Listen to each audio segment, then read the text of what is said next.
A young man with empty pockets stopped to help a blind woman cross a busy road, and that one small act of kindness changed his life forever. He did not know her name, he did not know her face. But the woman he helped that morning, she was the wife of the most powerful man in the entire town. Grace stood at the edge of Market Road and watched the cars rush past like angry rivers. The air smelled of exhaust and fried plantain from the roadside stalls. The sun was already hot on his neck, and he was running late, very late. His interview was in 30 minutes. He had pressed his shirt 3 times that morning. He had read his notes until his eyes burned. This interview, this one chance, could change everything for him. He had just stepped off the pavement when he saw her.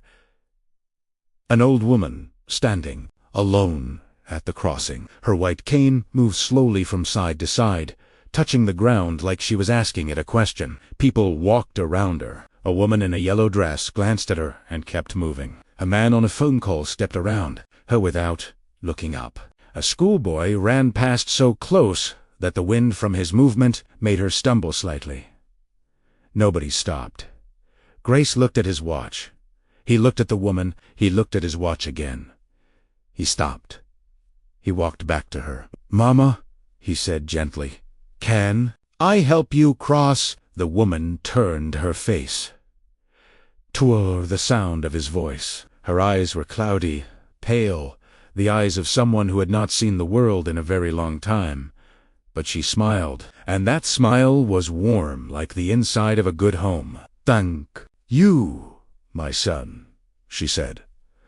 "I have been standing here a long time." Grace took her arm carefully, the way you hold something precious and breakable, and he walked her across the road. The cars honked.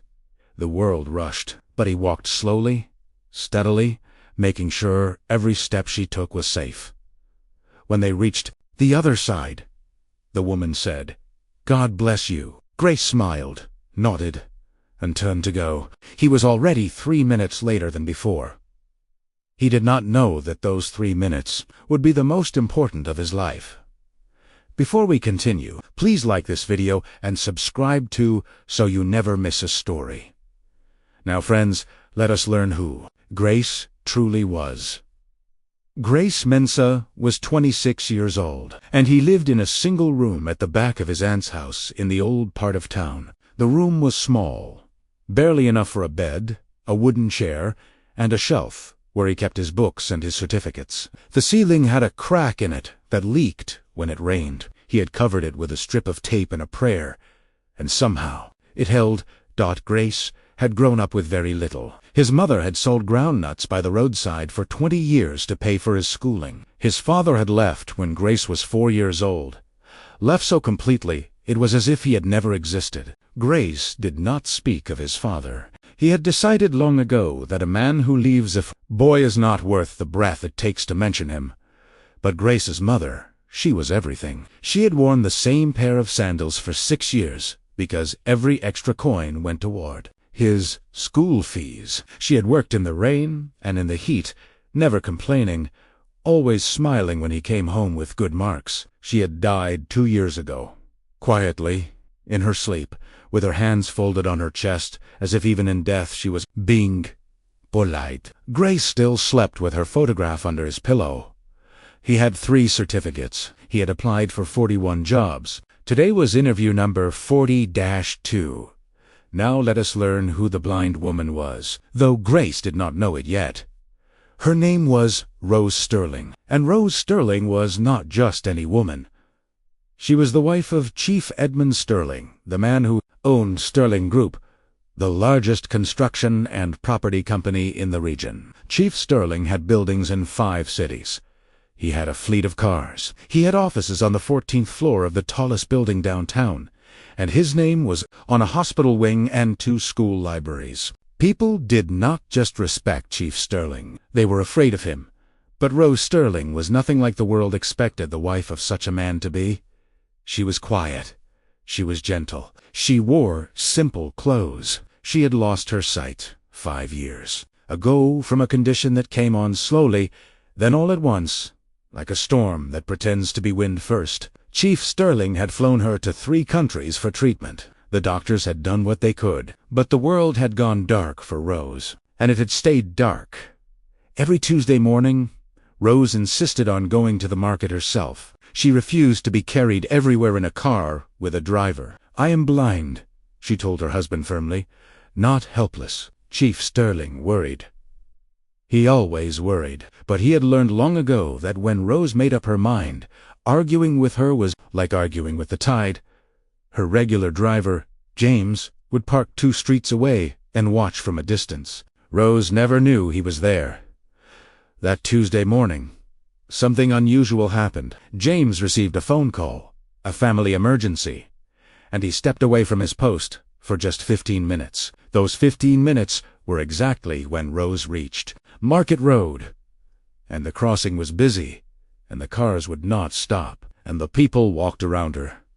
Until Grace, but here is the first thing that did not quite make sense. Friends, as Grace walked away from Rose that morning, he did not notice the black car parked far down the road, the one whose driver was now running back, breathless and pale, watching the young man in the pressed shirt disappear into the crowd. James had seen everything, and James knew exactly who Grace was now. Grace arrived at the interview building 8 minutes late. His shirt was damp with sweat. His heart was beating like a drum at a festival. He walked to the front desk and gave his name. The receptionist looked at her list. She looked at the clock on the wall. She looked back at Grace. "Mr. Mensah," she said, not unkindly. "The panel finished early. They have already moved on." Grace stood very still. "I was only 8 minutes late," he said. "I know," she said. "I'm sorry." He stood there for a moment in the cold air of the reception area, smelling the clean, sharp smell of an air conditioner and floor polish, feeling the silence of a door that had just closed in his face. Then he nodded, thanked her, and walked back outside into the heat. He sat on the low wall outside the building and put his head in his hands. 42 interviews, 42 times he had put on this shirt, read his notes, told himself today was the day. 42 times the answer had been no, or not yet, or we've already filled the position, or this time we've already moved on. He sat there for a long time. The city moved around him, loud and careless. Then his stomach growled. He almost laughed. He had not eaten since the evening before. He had been too nervous this morning to eat. Now the nervousness was gone, and what was left was just hunger and a kind of tired emptiness that sat in his chest like a stone. He counted the money in his pocket. There was enough for a small meal. He walked to the nearest food stall, a woman selling rice and stew from big metal pots, and he ordered a plate. And that is when he saw her again. Rose Sterling was sitting on a wooden bench near the stall, her white cane across her lap, her hands folded. She was alone, and she was trembling slightly, not from cold, but from something else. Discomfort, disorientation, the look of a person who is not sure exactly where they are. Grace walked over. "Mama," he said, "are you all right?" Rose turned toward his voice, and something moved across her face, recognition, not of his face, which she could not see, but of his voice. The voice of the young man who had helped her cross the road. "It is you," she said softly. "The kind one." "Yes, Mama. Are you hungry? Have you eaten?" "I was going to the food stall," she said. "But someone bumped me, and I dropped my bag. Think my purse fell out. I cannot find it." Grace looked at the ground around her. He searched for a moment, moving carefully through people's feet. The purse was not there. It was gone. He straightened up. He looked at his own plate of rice and stew, still steaming in his hand. He looked at the money he had left. Just enough for one plate, not two. He handed his plate to Rose. "Eat, Mama," he said. "But this is yours. I am not very hungry," he said. That was not true, but it did not matter. Rose ate slowly, carefully, while Grace sat beside her and made sure nobody bumped her again. They talked a little. She asked him where he was going. He told her about the interview. He told her, without bitterness, just plainly, that he had missed it because he stopped to help her. Rose went very quiet. "You missed your interview," she said. "Because of me. It is fine, Mama." "It is not fine," she said, and her voice, which had been soft and gentle, was now something else, firm and very serious. "What is your name, son?" "Grace. Grace.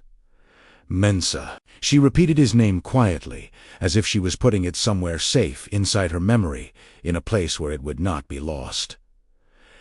And now, friends, here is the question. Rose Sterling went home that afternoon, in the black car with James, who had returned pale and apologetic. She did not say a word the entire drive. She just held her white cane in both hands and looked straight ahead at a darkness that never changed. What was she thinking? And why, when she arrived home, did she go directly to her husband's study and close the door behind her? What was Rose Sterling about to do? Chief Edmund Sterling was a large man, not just in wealth, but in presence. When he walked into a room, the room changed. People sat up straighter. Voices got quieter. He had a broad face, heavy hands, and eyes that had seen enough of the world to stop being surprised by most of it. He was reading documents when Rose came in. He looked up immediately. He always looked up immediately when Rose entered a room. 28 years of marriage had not changed that. "What happened?" he asked, because he could tell from the way she moved that something had happened. Rose sat across from him and told him everything. The crossing, the young man, the food, the interview the young man had missed. She told it slowly, carefully, the way she always told stories, making sure every detail was in the right place. Chief Sterling listened without interrupting. When she finished, he was quiet for a long time. "He gave you his only food," he said. "Yes, and he missed his interview because he stopped for you." "Yes, Edmund." Another silence. "James," Chief Sterling said loudly. James appeared in the doorway instantly. "Sir." "The young man my wife described. Grace Mensah. Find him." James nodded once. Yes, James was very good at finding people. It took him less than 2 hours. He located Grace through the interview company's records. Grace's name, address, and phone number were on file from his application. James drove to the old part of town, to the back of a modest house with a rusted gate, and knocked on a wooden door. Grace opened it, still wearing his interview shirt, though he had loosened the collar. His face showed surprise, then caution, the careful look of a young man who has learned not to expect good things from unexpected visitors. James did not explain much. Simply said, "Someone wishes to see you. Please put on your best clothes and come with me." Grace stared at him. "Who?" "You will know when you arrive," James said, and his voice was respectful, not threatening, not cold. "Just come." Grace looked down at his pressed shirt and thought something about the way this man stood. The uniform, the posture, the quiet authority told him this was not danger. This was something else entirely. He went inside and changed.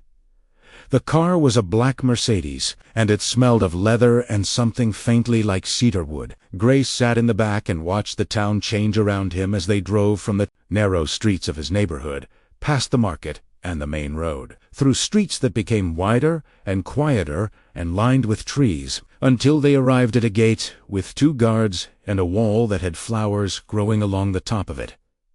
The Sterling house was not what Grace had imagined a rich man's house to look like. He had imagined something cold and sharp. 'Tis was warm. The garden was full of color. There was a tree near the front door, so old and wide it looked like it had been there before the house was built.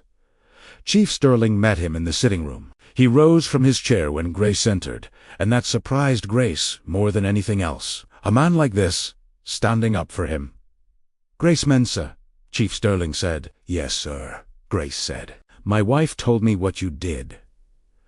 Both times, Grace did not know what to say, so he said nothing. "Sit down, son," said Chief Sterling, and there was something in his voice.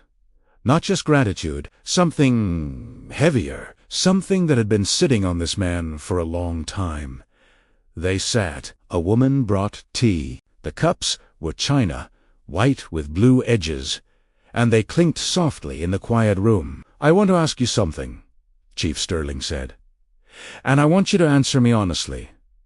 "Yes, sir." "Why did you give my wife your food?" "You did not know who she was. You had nothing to gain. You were already late, already in a bad situation." "Why?" Grace thought about it for a moment. He thought about his mother selling groundnuts in the rain. He thought about the photograph under his pillow. "My mother always said," Grace answered slowly, "that the way you treat someone when there is nothing in it for you, that is who you really are." Chief Sterling looked at him for a long time. Then he said, "What kind of work were you interviewing for?" Grace told him an accounts assistant position at a mid-sized company. Entry level, the kind of job that would have been a beginning. Chief Sterling nodded. He called someone. He spoke briefly, quietly, into the phone. He put it down. "I have just spoken to the director of that company," he said. "They will see you again tomorrow morning. I have arranged it." Grace's heart jumped. He thanked Chief Sterling. He thanked him sincerely, genuinely, with the gratitude of a man who had been waiting a long time for a door to open. He left the Sterling house that evening feeling, for the first time in months, like the ground was solid under his feet. He went home. He told his aunt. She cried a little. He pressed his shirt again. The next morning, he went to the interview. He answered every question well. He was confident, clear, prepared. But when he came out, the receptionist told him quietly that the panel had already decided on another candidate before he arrived. The decision had been made the previous afternoon, before Chief Sterling called. The director had been apologetic, but firm. The position was filled. Grace walked back outside. He stood on the pavement. The ground did not feel so solid anymore. What Grace did not know, what he could not know, was that the director of that company was a man named Harrison Boateng. And Harrison Boateng had a connection to Chief Sterling that went back a long time. A connection that was not friendly, and when Harrison heard Sterling's name on the phone, he had done something deliberate. Something cold. He had made sure Grace would not get that job. Not because of Grace, because of Chief Sterling. Grace was not the target. He was just caught in the shadow of a war he did not know existed. James, who had driven Grace to the interview and waited outside, saw Grace come. Outie reported back to Chief Sterling that afternoon. Chief Sterling's face changed when he heard. He sat, very still. Then he said one name, quietly. "Harrison." James waited. "Pull everything," Chief Sterling said. "Every file. Every record of dealings between Sterling Group and Harrison Boateng's company. Bring it to me, tonight." What James found, and what he brought to Chief Sterling in a thick folder that smelled of old paper and dust, was worse than anyone expected, because this was not the first time Harrison Boateng had done something like this. There were 3 other young men, friends or associates, of Chief Sterling, whose job opportunities had been quietly destroyed over the past 4 years. Every time Sterling tried to help someone, Harrison found a way to undo it. And the reason? Years ago, Chief Sterling had won a major government contract that Harrison believed was rightfully his. Harrison had never forgiven it. He had never said so openly. He had simply waited and watched. And whenever Sterling showed kindness to someone, he reached out his cold hand and crushed it. He was not attacking Sterling. He was attacking Sterling's goodness. He was trying to teach Sterling that his kindness meant nothing. But there was one more thing in that folder, one thing that made Chief Sterling stand up from his chair. A letter, old, folded, with a crease down the center that had been opened and closed many times. It was addressed to a young woman named Ada Mensah. Ada Mensah, Grace's mother. The letter was from a company, one of Harrison's subsidiary companies, notifying Ada Mensah that her late application for a business support grant had been rejected. The application had been submitted 8 years ago. There were notes in the margins, Harrison's own handwriting, that said, "Sterling referral." Denied. Chief Sterling's hands were shaking when he put the letter down. 8 years ago, he had personally recommended Ada Mensah for a small business grant, a woman who sold groundnuts, a woman trying to build something better for herself and her son. He had written the recommendation himself. He had believed the grant had been fairly rejected on merit. It had not been rejected on merit. It had been rejected because of Harrison, because of hatred, because of a grudge, because one man's bitterness had reached out like a long, cold shadow and touched a woman who never even knew his name. A woman who wore the same sandals for 6 years and worked in the rain, and taken from her the one chance she had to build something. Chief Sterling sat down heavily. The room was very quiet. The air smelled of that old paper, and something else, the particular smell of injustice, which is not really a smell at all, but you know it when it enters your lungs. He thought of Grace. Grace, who had given his only food to a woman he did not know. Grace, whose mother had been cheated of a chance she never knew she'd lost. Grace, who had come into his sitting room with a pressed shirt and a quiet dignity, and said, "The way you treat someone when there is nothing in it for you, that is, who you really are." Chief Sterling picked up his phone. The meeting took place in a restaurant neutral ground. Harrison would think. Harrison Boateng was a tall, thin man with a careful smile and very expensive shoes. He arrived 2 minutes early, which was how he always tried to establish control. He was already seated when Chief Sterling walked in. "Edmund," Harrison said warmly, rising. "It's been a long time." "Sit down, Harrison," Chief Sterling said. His voice was quiet. That quietness was more frightening than shouting. Harrison sat. He looked at Chief Sterling's face, and his careful smile became more careful. "Why so serious, my friend?" Harrison sighed. Chief Sterling placed the folder on the table between them. He placed it gently, the way you place something that does not need force to be powerful. Harrison looked at the folder. He did not touch it. "What is this?" he said. "Open it," said Chief Sterling. Harrison opened it. He looked at the contents. His face did not change, but his breathing changed, shallow, controlled, the breathing of a man deciding what story to tell. "I don't know what you think this means," he started. "Kofi Agia," Chief Sterling said calmly. "But not Asante. Michael Tawaya? And now Grace Mensah. 4 young men. 4 years. Every time I tried to help someone, you were there. Business is competitive. This is not business," Chief Sterling said, and the quietness in his voice had an edge now, like a blade wrapped in cloth. "This is personal. This is deliberate. You have been punishing innocent people for something that has nothing to do with them." Harrison leaned back. His face shifted. The warmth was gone now, replaced by something harder and colder and more honest. "You took that contract from me." Harrison sighed. "You know you did. I won that contract fairly. You had connections I didn't have.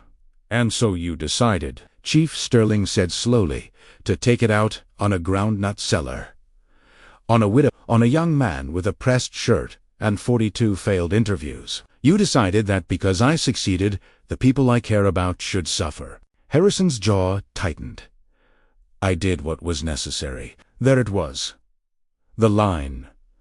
The justification. The sentence that every man who has done something monstrous tells himself until he believes it. "What was necessary?" Chief Sterling repeated softly. "A woman named Ada Mensah wore the same sandals for 6 years to pay for her son's education. She applied for a small business grant. She never even knew my name was attached to it. She just wanted to build something. And you, with a note in the margin, you took that from her. She is dead now. Harrison, she is dead, and her son is struggling. And you told yourself it was necessary. Friends, if this story is moving you, subscribe now. The ending will change how you see everything." Harrison said nothing. For the first time in the conversation, he had nothing to say. "I have everything," Chief Sterling said.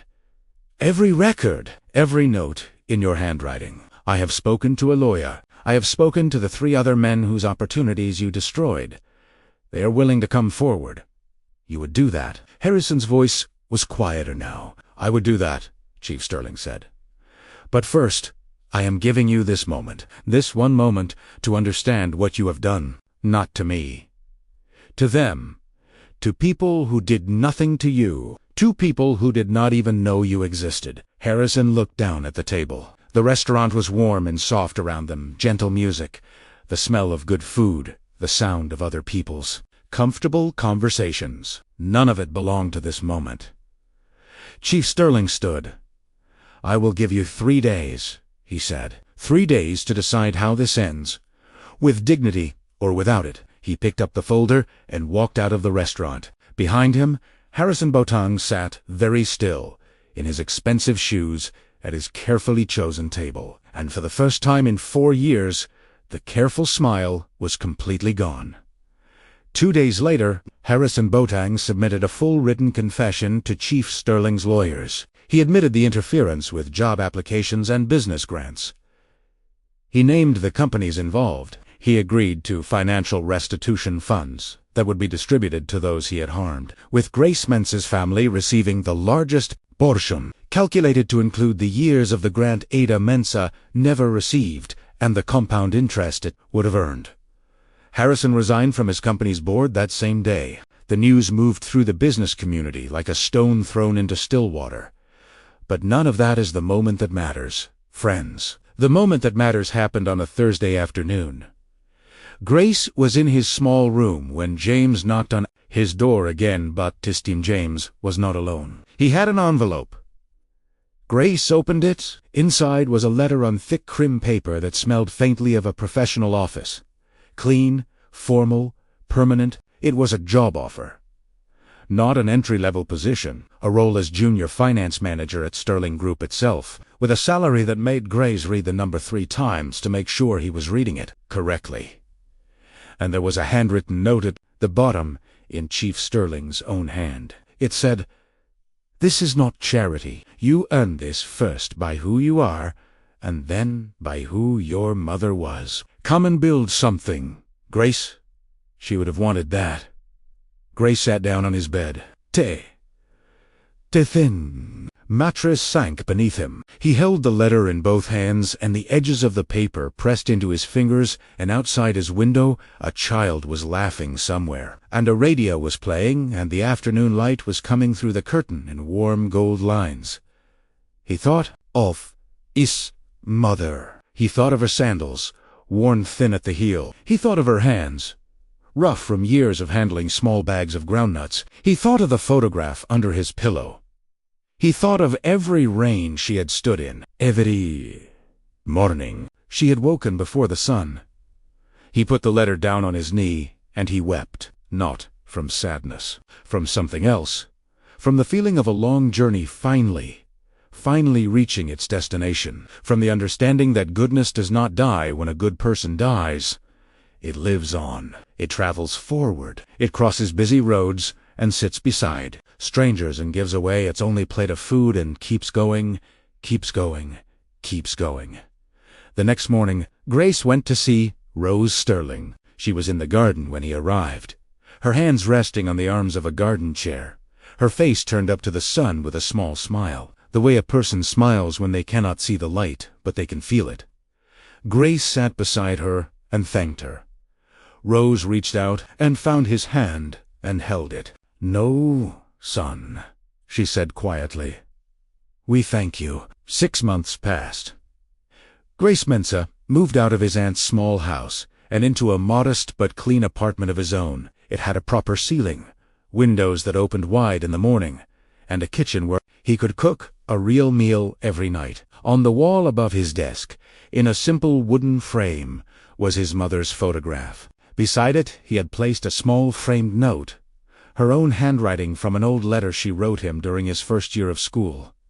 It said, "Be kind. Work hard. Never forget where you came from." He had not forgotten. At Sterling Grudy, Grace proved within the first month that Chief Sterling's faith in him was not misplaced. He was careful, thorough, and honest in a way that the older staff noticed and respected. He asked good questions. He stayed late when something needed to be understood properly. Chief Sterling would sometimes stop at his desk in the mornings, ask how things were going, listen to the answer. They did not speak like a chief and his employee. They spoke like two people who had found in each other something they had both been looking for. Rose. Sterling recovered a small amount of light, perception in her left eye, not sight exactly, but the ability to tell bright from dark, to feel the difference between a lit room and a closed one. The doctor said it was rare. Rose said it felt like a gift. On the first day she sensed the sunlight through her window with her own eyes. Even faintly, she wept and laughed at the same time, and that sound filled the Sterling house like music. Harrison Botung left town quietly. He was not imprisoned. The matters were settled privately, as such matters sometimes are among powerful people. But his reputation was gone. The boardrooms he had sat in for 20 years were closed to him now. His name, which had once opened doors, now gave people a reason to check their locks. He lived carefully, quietly, in a smaller city, and those who knew him said he had aged 10 years in 6 months. Some things cost more than money, and Chief Edmund Sterling, the man with the buildings in 5 cities, and the name on the hospital. Wing sat in his garden one evening beside his wife and thought about a young man he had almost never met, a young man who stopped. When everyone else walked past, he stopped. And in that stopping, he had shown a truth that all the contracts and all the buildings in the world could not buy. Chief Sterling reached over and took Rose's hand in the cooling evening air, and the garden smelled of flowers and rain-wet earth, and the sky above them was turning deep orange at the edges. He thought, all my life I believed wealth was what I built, but the finest thing I have witnessed in this town was built by a young man with empty pockets and a pressed shirt and a mother's voice in his heart. The man who had everything finally understood what everything meant. And so, friends, we come to the end of our story. A story about a young man named Grace who had nothing except the one thing that cannot be bought, cannot be taken, and cannot be destroyed. Character. Simple, quiet, unshakable character. He did not help the blind woman because he expected a reward. He helped her because it was right. And in a world full of people who were too busy, too important, or too afraid to stop, he stopped. Remember this, friends, kindness is never wasted. It may not return the way you expect. It may not return quickly, but it always returns.